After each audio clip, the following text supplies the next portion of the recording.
Hello, good evening all. Today I came with a new video in which I will show you how you can auto generate receipt voucher from sales voucher screen. Like आपके पास कोई invoice बनाने के लिए details आया, आप उसका invoicing करते हो और आपको पेमेंट भी उसका सेटलमेंट भी साथ साथ करना है, तो आप टैली में वो कैसे करेंगे। सेटलमेंट में भी दोनों टाइप की सेटलमेंट हो सकती है, आइदर कैश या बैंक या दोनों चीज़ें ही हो सकती हैं। तो उसको करेंगे कैसे।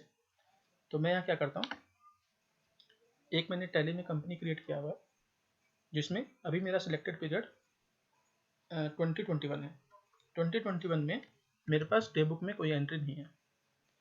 मैं यहाँ पर एक लेजर यूज़ करूँगा जिसका नाम है राजेश थापा, और उस लेजर के अंदर आप देखेंगे उस पर्टिकुलर पीरियड की कोई एंट्री नहीं है। तो यहाँ पर मुझे करना क्या है, मैं सिंपल एक सेल्स ट्रांजेक्शन पोस्ट करूँगा और उस सेल्स ट्रांजेक्शन के साथ साथ एक रिसीट एंट्री कैसे होगी वो देखते हैं। तो आपको नॉर्मल इन्वॉइसिंग करना है, accounting vouchers, just pick your party name,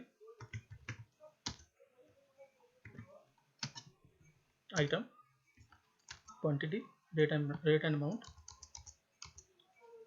आप देखेंगे यहाँ पर एक आपको बटन हाईलाइट हुआ जिसमें जनरेट ऑटो रिसीट एंट्री पूछेगा। आप इसको यस करेंगे। फर्दर आपको एक स्क्रीन और दिखाएगा जिसमें आपको रिसीट का डिटेल्स डालना होगा। जैसे मैंने इसको यस किया, एंटर प्रेस किया, आपको बताना पड़ेगा कि रिसीट एंट्री आप किस डेट पे पोस्ट करना चाहते हो। तो मुझे 1 अप्रैल को ही सेटलमेंट करना है। किसी भी कंपनी में रिसीट के वाउचर्स भी कई तरीके के हो सकते हैं, तो यहाँ पर मैंने 2 बनाए थे इसलिए मुझे 2 शो हो रहे हैं। मेरे को नॉर्मल रिसीट में करना है। अब कैश में कितना सेटलमेंट हो रहा है और बैंक से कितना हो रहा है, आप देखोगे यहाँ पर मेरे पास बैलेंस अमाउंट शो हो रहा है 1,50,000, जो मेरा इनवॉइस अमाउंट है। तो मैं क्या करता हूँ, कैश में कुछ पेमेंट इनसे ये मुझे दे रहे हैं 18,000 रुपीज़ इन कैश। आप देखोगे जैसे मैंने 18,000 डाला तो यहाँ पर मुझे करंट बैलेंस दिखा दिया कि 1,32,000 इस इनवॉइस के नीचे में आपका पेंडिंग है। मैं यहाँ पर फर्दर एक बैंक ले लेता हूँ और बैंक में अमाउंट डाल देता हूँ जितना मुझे वो बैंक पे दे दें। बैंक में देने के बाद जैसे ही आप इसको यस करेंगे, आपको एक स्क्रीन और नज़र आएगी जिसमें आपको बैंक की ट्रांजेक्शन डिटेल डालना पड़ेगा।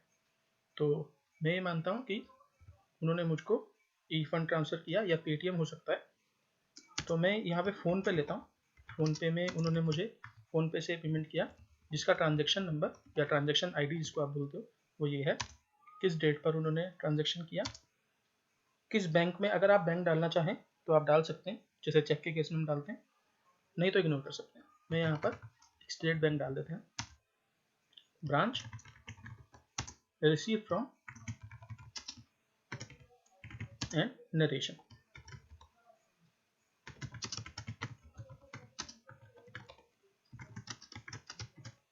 मेरा एक छोटा सा नरेशन ये डाल दिया और इसको सेव किया।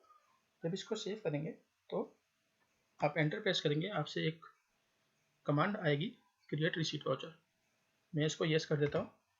यस करने के बाद इसने मुझे दिखाया कि प्रोसेस कंप्लीटेड, प्रेस एनी की। अब वो एंट्री हुआ है या नहीं हुआ है वो हम आगे लेजर में देखेंगे। इसको हमने सेव किया, हमारा इनवॉइस सेव हो गया। ये मुझे प्रिंटिंग के लिए बोल रहा है, मैं इग्नोर कर देता हूँ। अब हम राजेश थापा के लेजर पे चलते हैं, display account books and ledger. Ledger में आप देखेंगे कि एक रिसीट वाउचर इसमें ऑटो पोस्ट हुआ। अब इस रिसीट वाउचर के अंदर डिटेल्स कैसे देखेंगे, जब आपने इसको एंटर प्रेस किया तो जितनी डिटेल्स आपने सेल्स वाउचर स्क्रीन पे सेटलमेंट के लिए डाला था वो आपको सारा यहाँ शो हो जाएगा विद नरेशन। अब क्या होगा, इन केस आपका सेटलमेंट 1,50,000 रुपीज़ से ज़्यादा होता है तो क्या होगा, कुछ नहीं होगा, एंट्री आपकी जैसे ही आप डालेंगे वैसे ही एंट्री होगी। मैं इसको आपको करके दिखाता हूँ। कैश में मैं इस अमाउंट को बढ़ा देता हूँ, लाइक 19,000 रुपीज़। तो मुझे यहाँ पर ओवर बैलेंस दिखा रहा है या रिमेनिंग बैलेंस दिखा रहा है 1,01,000 रुपीज़, जो नेगेटिव में है। मैंने इसको सेव किया। जो आप एक बार सेव कर देंगे अपने वाउचर पे वो हमेशा के लिए सेव रहेगा। इसको सेव करते हैं। फर्दर इसने मुझे बताया कि रिसीट अमाउंट, आप जो रिसीट अमाउंट डाल रहे हैं वो आपके सेल्स अमाउंट से ज़्यादा है। अगर आपको इग्नोर करना है तो आप कोई भी की प्रेस कीजिए, अगर इग्नोर नहीं करना है तो आप उसको अकॉर्डिंगली ठीक कीजिए। मैंने इसको एनी की प्रेस किया तो रिसीट वाउचर अगेन मैं यस करता हूँ। यस करने के बाद इसको इग्नोर करते हैं और सेव कर लेते हैं।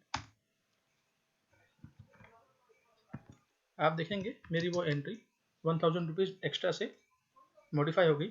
जब मैंने इसको खोला तो आप देखेंगे 19,000 रुपीज़ मेरा कैश में आ गया एंड 1,32,000 रुपीज़ मेरा बैंक में आ गया।